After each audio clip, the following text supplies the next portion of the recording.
கேள்வி பார்வையாளருக்கு வணக்கம். இந்த நேர்காணலில் நாம் சந்திக்க இருக்கும் சிறப்பு விருந்தினர் அண்ணா திராவிட மக்கள் முன்னேற்ற கழக பொதுச் செயலாளர் வழக்கறிஞர் பசும்பொன் பாண்டியன் சார். வணக்கம். வணக்கம். அவர்களெல்லாம் தெரியும், 2 நாட்களுக்கு முன்பாக நடந்த இந்தியா கூட்டணி, அதாவது தமிழ்நாடு திமுக தலைமையான கூட்டணியில விசிக தலைவர் திருமாவளவன் அவர்கள் வந்து தேமுதிக பொதுச் செயலாளருடைய பிரேமலதா அவர்கள் வந்து ஆதரிச்சு பேசும்போது வந்து ஒரு நக்கல் சிரிப்பு சிரித்தது வந்து தற்போது வந்து விசிக மட்டுமல்லாமல் ஒட்டுமொத்த கூட்டணி கட்சியை வந்து ஒரு அதிருப்தி ஏற்படுத்தியிருக்கிறது. முக்கியமா பார்த்தோம்னா, ஒரு வேட்பாளர் பேரை அறிமுகப்படுத்தும் போது ஒரு எழுந்து நின்று ஒரு வணக்கம் வைக்கிறதுல எந்த அளவுக்கு உங்களுக்கு மரியாதை குறைச்சிருக்கின்ற மாதிரியான பல்வேறு கேள்விகள் கூட எழுப்புறாங்க. விசிக காரங்க ஒரு படிக்கு மேல வந்து கொந்தளிக்கிறாங்க. தேமுதிகவுக்கு எங்களுக்கு வாக்கே இல்லை, போட மாட்டோம்னு நம்ம கருத்து வைக்கிறாங்க. எப்படி பாக்குறீங்க சார்? நான் தொடர்ச்சியாக தேமுதிகவுக்கு எதிராக பேசுவதாக பல நல்ல உள்ளம் படைத்த விஜயகாந்த் கட்சியைச் சேர்ந்த தொண்டர்கள் என் மீது மதிப்பு மரியாதை வைத்திருக்கக்கூடியவர்களா வருத்தமடைய வேணாம். விஜயகாந்த் திருமணத்திற்கு தலைவர் கலைஞர் அவர்கள் மதுரை ராஜா முத்தியமன்றத்துக்கு வரும்போது அவரை வரவேற்று அந்த திருமணத்திற்கு 2 நாட்களாக முழுமையாக வேலைகளில் ஈடுபட்டவர்களில் நானும் ஒருவன். தனிப்பட்ட முறையில் எனக்கு பிரேமலதா மேல எந்த காழ்ப்புணர்ச்சியும் இல்லை. யார் மேலேயும் நான் தனிப்பட்ட முறையில் காழ்ப்புணர்ச்சி வச்சுக்கிறது இல்லை. அவங்க நல்லா இருக்கணும், வளமா இருக்கணும், வாழ்க வளமுடன் எனக்கு எந்த மாற்று கருத்து இல்லை. அரசியல் இயக்கம் அப்படின்ற வரும்போது விஜயகாந்த் அவர்கள் என் உயிர் தமிழுக்கு உடல் மண்ணுக்கு என்று சொன்னார். மகனுக்கு பிரபாகரன் என்று பெயர் வைத்தார். கலைஞர் அவர்கள் தான் அவர் இல்லற வாழ்க்கையை தொடங்கி வைத்தார். எத்தனையோ தலைவர் இருக்கும்போது கலைஞர் மேல அவர் மதிப்பு வச்சிருந்தார். பல்வேறு பேர்களுக்கு நன்மைகள் செய்திட்ட ஒரு மாபெரும் புரட்சி கலைஞர் தான் விஜயகாந்த். அவர் மறைவுக்கு பின்பாக தேமுதிக என்பது அந்த கட்சியை நடத்துறதே நான் வரவேற்கிறேன். அந்த அம்மா வந்து ஒரு பெண்மணி, தமிழ்நாட்டில் ஒரு பெண் ஒரு அரசியல் கட்சியை நடத்துறது சாதாரண விஷயம் இல்லை. நடத்துற வரவேற்கிறான். அனைத்து சமூக மக்களுக்கான கட்சியா தான் அந்த கட்சி இருக்கணும். எனக்கு ஒரு சமூகத்துக்கு கொடுத்துருக்கு வருத்தம் இல்லை. விஜயகாந்த் அப்படி இல்லை. விஜயகாந்த் நண்பர் யார் என்று கேட்டால் இப்ராஹிம் ராவுத்தர் தான். ஒரு மதச்சார்பற்ற தலைவனை தான், நண்பனை தான் கையில வச்சிருந்தார். சாதி விஜயகாந்த் கிடையாது. 10 எம்எல்ஏ சீட்டு வாங்கி 8 பேர் ஒரு சமுதாயத்துக்கு கொடுக்கலாமா? எனக்கு வருத்தம் இல்லை, காழ்ப்புணர்ச்சி இல்லை, கோபம் இல்லை. அந்த கட்சியை எப்படி நீ நடத்த முடியும்? எதிர்காலத்துல பார்த்த சார்னு உங்களுக்கு கூட இருந்தாரு. இன்னைக்கு அந்த மீசை ராஜேந்திரன் உங்க கூட இருந்தாரு. அவர் சொல்றாரு கல்லர், நாடார், தேவேந்திர உறவினர் உள்ளிட்ட பிற்படுத்தப்பட்ட சமூகங்களுக்கான கட்சியாக அது இல்லைன்னு சொல்றார். திமுக ஏவா வேலுக்காக இந்த லாபிக்கு எவ்வளவு பெரிய இயக்கம் திமுக. கொள்கையில் எவரெஸ்ட் இல்லையா திராவிட முன்னேற்ற கழகம்? லட்சியத்தின் சிகரம் அல்லவா திராவிட முன்னேற்ற கழகம்? ஏவா வேலுக்கு அண்ணா கூட 50 தலைவர்கள் ஒரு மகன். அவரு திமுக சோதனை அனுபவிக்கும் போது 76 மிசாவில் வந்தவரா? இந்திதான் இந்தியாவின் ஆட்சி பிரிவு என்று சொல்லும் போது சட்டத்தை கொளுத்தி நாங்கெல்லாம் சிறைக்கு சென்றோமே, அப்போது ஏவா வேலு திமுகவில் இருந்தவரா? என்னப்பா இதுவரைக்கும் நாங்க கேள்விப்பட்டிருக்கோம். என்ன சீர்வரிசைன்னு கேட்டா நகையை கொடுப்பாங்க, பங்களாவை கொடுப்பாங்க. என்ன ஏவா வேலு பேத்திக்கு விஜயகாந்த் மகனுக்கு திருமணம் நடத்துறேன்னு சொன்னா சீர்வரிசை 10 எம்எல்ஏ சீட்டா, 250 கோடியா, ஒரு ராஜ்ய சீட்டா? அநியாயமா இல்லையா? தளபதி ஸ்டாலின் அவர்கள் எதற்காக உடந்தையானார் எனக்கு புரியல. அவங்க தேமுதிக விஜயகாந்த் மறைவுக்கு பின்னாடி திராவிட இயக்க கொள்கைகளுக்கு எதிராக, தமிழ்நாட்டுக்கு எதிராக, தமிழ் மொழி கலாச்சாரம் பண்பாட்டுக்கு எதிராக அந்த கட்சி நடக்குது.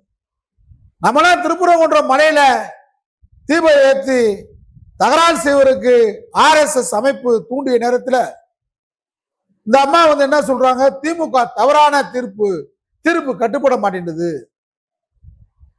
தவறாக நடந்து கொள்கிறது, போதை கலாச்சாரம் சொல்லலையா? பேசினாங்க. நீட்டுத் தேர்வுல தேமுதிக நிலையின கொள்கைக்காக போராடி இருக்கா? ஆணவ படுகொலை எதிர்த்து போராடி இருக்கா? ஆணவ படுகொலையில் பாதிக்கப்பட்டவங்களுக்கு ஆறுதல் சொல்லியிருக்கா? அப்ப அவங்க நிலைப்பாடு என்ன? தனிப்பட்ட முறையில் பிரேம் இல்லாத ஒரு பெண்மணி இந்த கட்சியை நடத்த வரவே இருக்கிற கொள்கை நிலைப்பாடு உறுதியா இல்லை. அவங்களுக்கு கொள்கையின் உறுதியான இயக்கம் அண்ணாவால், பெரியாரால், கலைஞரால் உருவாக்கப்பட்ட மாபெரும் திராவிட இயக்க எஃகு கோட்டை திமுகவில் அவங்களுக்கு நீங்க 10 சீட்டு கொடுத்துட்டு கொள்கைவாதிகளுக்குள்ள தெருவுல புலம்பு விட்டது தப்பு. அந்த தப்புக்கு என்ன காரணம்? நேற்றைக்கு மேடையில நம்முடைய எழுச்சி திருமாவளவன் பேசுறாரு. இந்த அம்மா மேடையில உட்கார்ந்துட்டு அவங்க பேரை வேட்பாளர் அறிமுகப்படுத்தும் போது, நீ ஒரு தலைவன், நீ சொல்லி நான் எந்திரிச்சு வாக்காளர், நான் எவ்வளவு பெரிய தலைவி தெரியுமா, ஐக்கிய நாட்டுக்கே நான் தலைவின்ற மாதிரி உட்கார்ந்துருக்காங்க நக்கல் சிரிப்பு சிரிச்சுட்டு.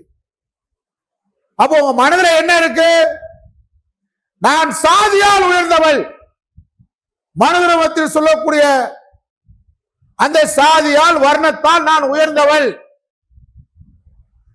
பணத்தால் உயர்ந்த கௌரவம் எனக்கு இருக்கிறது. நான் மிகப்பெரிய திரைக்கலைஞர் விஜயகாந்துடைய மனைவி. நான் திராவிட முன்னேற்ற கழகத்தையே ஆட்டி படைத்து உட்கார்ந்து இருக்கிறேன். நீ சீரும் சிறுத்தையாக இருந்திருக்கலாம், சிறுத்தையை நான் அடக்கி விட்டு 10 சீட்டு வாங்கியிருக்கேன். பொதுவுடைமை இயக்கத்தை அழித்து விட்டு நான் 10 சீட்டு வாங்கியிருக்கேன். பசும்பொன் பாண்டியன் போன்றவர்களை காணாமல் ஆக்கிவிட்டு சீட்டு எல்லாம் ஆக்கிட்டு நான் 10 சீட்ல உட்கார்ந்து இருக்கேன். சிங்கமன கர்ஜித்த வைகோக்கே ராஜேஷ் சீட்டு இல்ல. யாருக்கு சீட்டு? வைகோவோட சுதீஷ் நாளைக்கு பேசுவாரு. ஆதிக்க இருந்து சிங்கமன கர்ச்சிடுவார் ராஜேஷ் சபை. இந்த ஆணவத்தோடு திருமாவளவன் ஒரு வேட்பாளரை அறிமுகப்படுத்துகிறார். எழுந்திருக்காமல் நக்கல் சிரிப்பு சிரித்தது விடுதலை சிறுத்தைகளுடைய மனதில் பெரும் ரத்த ஆறாக ஓடுகிறது, எண்ணத்தில், இதயத்தில். நான் இந்த நேரத்தில் அதிகமா பேசக்கூடாது, கூட்டணிக்கு ஒரு சிதைவை ஏற்படுத்தக்கூடாது அப்படின்னு கருதுறேன். ஆனா தொடர்ந்து என்னைய பேட்டி கேட்கிறாங்க, என்னால கூட்டு தவிர்க்க முடியல, தவிர்த்துட்டேன். ஆனா சொல்லாம இருக்க முடியும். உண்மையை சொல்லாட்டி தூக்கூடாது. நமக்கு பிரதமர் பதவி வேணுமா, உண்மையை சொல்றியான்னு கேட்டா, பிரதமர் பதவி எனக்கு தேவையில்ல, உண்மையை தான் சொல்லுவேன். அப்ப தூக்கு கூட போறேன். ஏன்னா உறக்க உண்மையை சொல்றதுக்கு ஒரு ஆள் பிறந்திருக்கானா? இன்னைக்கு தமிழ்நாட்டுல அண்ணா திராவிட மக்கள் முன்னேற்ற கழகம் பசும்பொன் பாண்டியன் பேசுவேன். எந்த உறவு வந்தாலும் சந்திக்க தயாரா இருக்கேன். ஏன்னா உண்மையை பேசாம தன் பெண்டு, தன் பிள்ளை, தன் வாழ்க்கைக்காக மூடி மறைச்சு வாழ்ந்து என்ன பயன்? ஒரு கர்வமாக மேடையில, பொது வழியில மக்கள் பார்க்கிறான், உலக மக்கள் பார்க்கிறான். ஒரு சாதி திமிரோட, ஆணவத்தோட, அதிகாரத்தோட, திமிரோட, கொழுப்போட ஒரு பெண்மணி நடந்து கொள்வதை என்னால் ஏற்றுக்கொள்ள முடியும். நானே கொந்தளிச்சிருக்கு. ஒரு மௌன புரட்சி வெடிக்க போகுது. எப்படி விடுதலை சிறுத்தைகள் முரசு குட்டுவான், முரசுக்கு குட்டுவான், ஓட்டு போடுவான். அப்போ உங்க நோக்கமே திமுக கூட்டணியை சிதைக்கிறதுக்கு உள்ள வந்திருக்கீங்களா? அதான் நான் ஆரம்பத்திலே சொன்னேன், நாங்க திமுகவை ஆதரிப்போம். நெருக்கடி நிலை என்னும் நெருப்பாட்டில் இருந்திய தளபதி ஸ்டாலின் ஆதரிக்க தயார். சனாதனத்தை டெங்குவை போல், கொரோனாவை போல், கொசுவை போல் ஒழிப்புன்னு சொன்ன தம்பி உதயநிதி ஆதரிக்க தயார். அதற்காக ஏவாவேலுக்கு சீதனமாக திமுக சீட்டை 10 சீட்டை கொடுத்த ஏவாவேலு ஆதரிப்பு இருக்கு. ஆனா பைத்தியக்காரனா அல்லது சுயமரியாதை இருந்தவனா? தேமுதிக இருக்கு, நாங்கன்னா பைத்தியக்காரனா? சிங்கமன சட்டமன்றத்தில் கர்ஜிக்கக்கூடிய திராவிட இயக்க புலிகளை, அரிமாக்களை, சிங்கங்களை நாங்கள் வரவேற்கிறோம். திமுக சில மாவட்ட செயலாளர்கள் பினாமிகளாக, குழுநில மன்னர்களாக, எஜமானர்களாக அவர் வீட்டில் வேலை பார்க்கக்கூடிய பினாமிகளை வச்சு எம்எல்ஏ சீட்டு கொடுக்கறத நாங்க ரசிக்கல. ஆனா நம்முடைய தளபதி ஸ்டாலின் சொன்னது மாதிரி என் வாக்குச்சாவடி வெற்றி வாக்குச்சாவடி உதயசூரியனுக்கு தான். எதுக்காக? ஆர்எஸ்எஸ், பிஜேபி, சங் பரிவார் கூட்டம். நீங்க வலுவா எதிர்ப்பைக்கு நிக்கிறோம், உறுதியா அழிப்பை நிக்கிறோம், பெரியார் மண்ணை காப்பாற்றி நம்பிக்கொண்டு நிக்கிறோம். அதற்காக பிரேமலதா விஜயகாந்த் நடந்து கொண்ட முறை ஆணவமானது, திமிரானது, மனதிருமத்தின் அடிப்படையில நக்கல் சிரிப்பு. இதை ஏற்றுக்கொள்ள முடியாது. பிரேமலதா விஜயகாந்த் மன்னிப்பு கேட்க வேண்டும். நன்றி சார். நன்றி.